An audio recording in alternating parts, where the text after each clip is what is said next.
After all the waitings, it's a dream come true moment. Hey guys, welcome back to my channel. ఇందాక నేను ఎందుకు అలా అన్నానో తెలుసా? నేనైతే డ్రీమ్ కమ్ ట్రూ మూమెంట్ ని ఎంజాయ్ చేస్తున్నాను అనమాట. అక్కడికి వెళ్ళడానికి ఇది నా లుక్ అనమాట. నేనైతే ఇలా రెడీ అయ్యాను. ఈ యాక్సెసరీస్, డ్రెస్ అంతా ఏవైనా మీకు ఏమైనా ప్రోడక్ట్స్ కావాలంటే కామెంట్ చేసేయండి. నేనైతే నేను ప్రొవైడ్ చేస్తాను. సో ఇది నా ఫైనల్ అవుట్ఫిట్ అనమాట. మనం ఎంత బాగా రెడీ అయిన తర్వాత మా హన్వికని రెడీ చేయకపోతే ఇలా. సో ఇంకా మా హన్విక కూడా మంచిగా ఇలా వెస్ట్రన్ డ్రెస్ చేసి తనకు కూడా మంచిగా ఇలా రెడీ అయితే చేశాను. ఇంకా నేనైతే అక్కడికి స్టార్ట్ అయిపోతున్నాను అనమాట. అక్కడ మాకు సెండ్ ఆఫ్ ఇవ్వడానికి అయితే మా ఫ్యామిలీ మెంబర్స్ అందరూ అయితే వచ్చేస్తున్నారు. ఇంకా లగేజ్, ఇంకా మా హన్విక, నేను, మా అత్తయ్య అయితే మా బావ కార్లో కూర్చున్నాము. ఇంకా మా అక్క, మా మమ్మీ, మా డాడీ, కన్నయ్య, అద్వైతి వీళ్ళందరూ ఒక కార్లో అయితే వస్తున్నారు. సో ఇంకా మేమైతే స్టార్ట్ అయిపోయాము. చాలా బాగుంది వెదర్ అయితే ఆ రోజు. నేను కోరుకుంది ఏంటంటే ఆ రోజు వర్షం పడద్దు అని. వర్షం పడితే మొత్తం అసలు క్లైమేట్ అంతా ఏదో డిఫరెంట్ గా ఉంటది. సో ఇంకా మనకు కూడా అంత ఇంట్రెస్ట్ రాదు ఫొటోస్ వీడియోస్ దిగాలన్నా కూడా. ఇంకా వెళ్తున్న దారిలో చూసారా వెదర్ అయితే చాలా బాగుంది. మళ్ళీ ట్రీస్, గ్రీనరీ అంతా కూడా చాలా బాగుంది. ఇంకా మేమైతే వెళ్ళాల్సిన ప్లేస్ దగ్గరకు వచ్చేసింది అనమాట. ఇంకా అక్కడ హైవే దగ్గర మొత్తం ఇంకా అన్ని కార్సే కనిపిస్తున్నాయి చూసారా. ఇంకా మేమైతే అరైవల్స్ దగ్గరికి వెళ్ళాలి. సో ఇంకా మేమైతే దగ్గరికి వచ్చేసాము. మేము ఎక్కడికి వెళ్తున్నామో సరదాగా గెస్ట్ చేసేయండి, చూద్దాం ఎలా అయినా ఇంటరాక్షన్ పెరుగుతుందేమో. నేను ఇప్పుడు ఇక్కడికి వెళ్తున్నాను కదా, బయటికి ఎంత స్మైల్ కనిపిస్తుందో లోపల అంత టెన్షన్ అయితే ఉందన్నమాట. చాలా నర్వస్ ఉంది నాకైతే. అసలు ఏమవుతుందో ఏంటో, అసలు ఏంటి ప్రాసెస్, నెక్స్ట్ ఎక్కడికి వెళ్ళాలి అని చాలా భయం ఉంది. ఈ ప్లేస్ చూస్తే మీకు ఇప్పటికీ అర్థమైపోయి ఉంటుంది. నేను వచ్చింది ఎయిర్పోర్ట్ కి. ఇంకా మా ఫ్యామిలీ మెంబర్స్ అందరూ నాకైతే సెండ్ ఆఫ్ అయితే ఇచ్చేసారు. మా బావ అయితే మంచిగా లగేజ్ అదంతా కూడా ట్రాలీలో సెట్ చేసి ఇచ్చారనమాట. నాకు చాలా ఈజీ అయిపోయింది. ఇక్కడ మా బావ ఫాలో అయిన ట్రిక్కే నేను కూడా అక్కడ రీచ్ అయ్యాక సేమ్ అదే ట్రిక్ ఫాలో అయ్యి లగేజ్ అంతా అలానే సెట్ చేశాను. ఇంకా చూసారా మా ఫ్యామిలీ మెంబర్స్ కూడా చాలా ఎమోషనల్ అయిపోయారు. యాక్చువల్లీ నేను కూడా కొంచెం ఎమోషనల్ అయ్యాను. ఎవరికైనా ఉంటుంది కదా ఎమోషనల్ అనేది, అది మనం దాచుకోలేము, బయటకు వచ్చేస్తుంది అంతే. మరి ఇంకేం చేస్తాం. ఇంక ఇప్పుడు జర్నీ చేసేదైతే నేను, మా హన్విక అనమాట. నాకు తోడంటూ ఎవ్వరు లేరు. సో నేను స్టార్టింగ్ లో చెప్పాను కదా చాలా భయం వేస్తుంది, చాలా నర్వస్ గా ఉన్నానని. ఇందుకే అనమాట ఫస్ట్ టైం ఫ్లైట్ జర్నీ, అందులో ఇంటర్నేషనల్ జర్నీ కదా, ఇంకా అందుకు చాలా భయం వేసింది. లోపలికి వెళ్ళాక మన వాళ్ళంటూ ఎవరు ఉండరు కదా, ప్రాసెస్ నెక్స్ట్ ఏంటి అని ఎవరిని అడగాలి, ఏంటి అక్కడ హెల్ప్ చేస్తారా లేకపోతే ఎలా రియాక్ట్ అవుతారు వాళ్ళు అని చెప్పేసి కొంచెం భయం అయితే అయ్యింది నాకు. ఇంకా బ్యాగేజ్ అక్కడ ఇచ్చేసిన తర్వాత ఒక 50% టెన్షన్ అయితే పోయింది నాకు. ఆల్రెడీ ఇంటి దగ్గర వేయింగ్ మిషన్ లో చాలా సార్లు ఇలా అయితే చేసి చూసాము.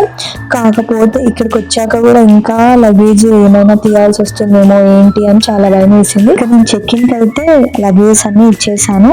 ఇంకా నేను నాతో పాటు ఫ్లైట్ లో అయితే తీసుకెళ్తున్నాను అనమాట. చిన్న ట్రాలీ, చిన్న హ్యాండ్ బ్యాగ్, ఇంకా ఒకటి బ్యాగ్ అనమాట. నేను ఇలా వేసుకోవచ్చు బ్యాక్ సైడ్ అని చెప్పేసి అది తీసుకున్నాను. ఇంకా నేను అలా మా టర్మినల్ దగ్గరికి వెళ్తుంటే ఇంకా దారిలో అయితే చాలా షాపింగ్ అయితే ఉంది. కానీ నాకైతే షాపింగ్ చేసే టైమే లేదు అసలు. జస్ట్ అన్ని ఒక లుక్ అయితే వేసాను, కానీ చాలా రేట్స్ కూడా ఉంటాయని విన్నాను.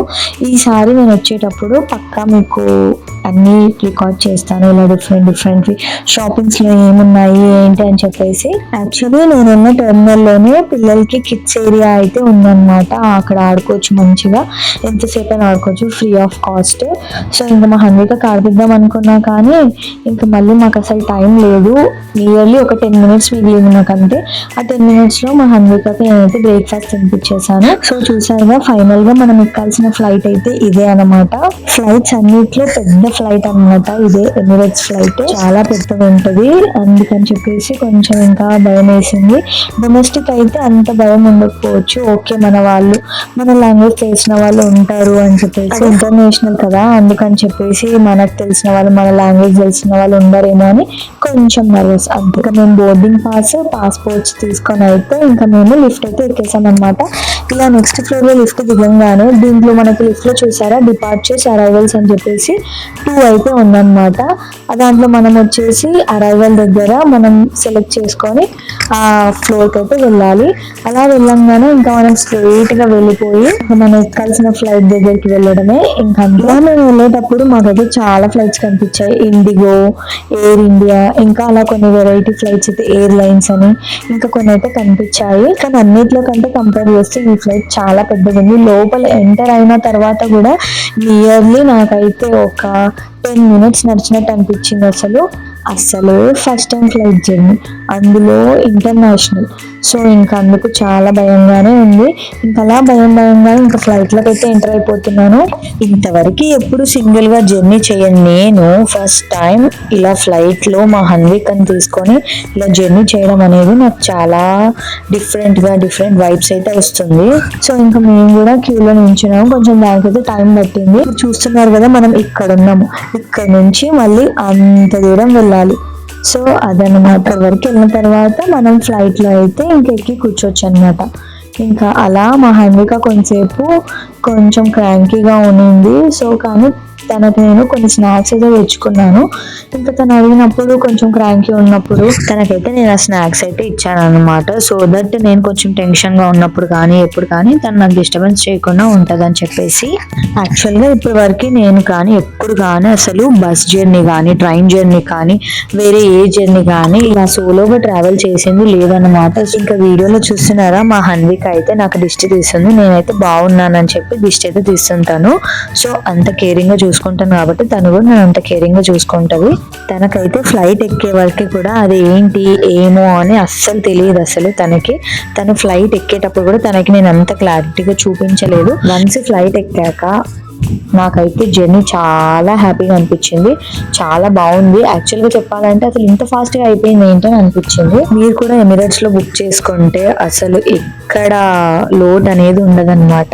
ఒక 5 minutes కూడా వేస్ట్ చేసినట్టు అనిపించదు. సో అంత బాగుందన్నమాట జర్నీ అయితే. ఫుడ్ కానీ ఏదైనా హాస్పిటాలిటీ కానీ అంతా చాలా బాగుంది. మంచి రెస్పెక్ట్ ఇస్తూ మంచిగా అయితే చూసుకున్నారు. ఇంకా నా సీట్ వచ్చేసి కొంచెం బ్యాక్ సైడ్ అనమాట. సో అందుకని చెప్పేసి నేను అలా నడుస్తూ వెళ్తున్నాను. మాకు చాలా కంఫర్టబుల్గా ఉండాలని చెప్పేసి ఆ టికెట్ అయితే బుక్ చేసుకున్నాం. నేను మా హన్విక అయితే మేమిద్దరమే ఉంటాం. మా పక్కన కూడా ఎవరు ఉండరు. సో దట్ ఎవరికైనా హన్విక ఏమైనా డిస్టర్బెన్స్ చేసినా వాళ్ళు ఏం డిస్టర్బ్ అవ్వరని చెప్పేసి.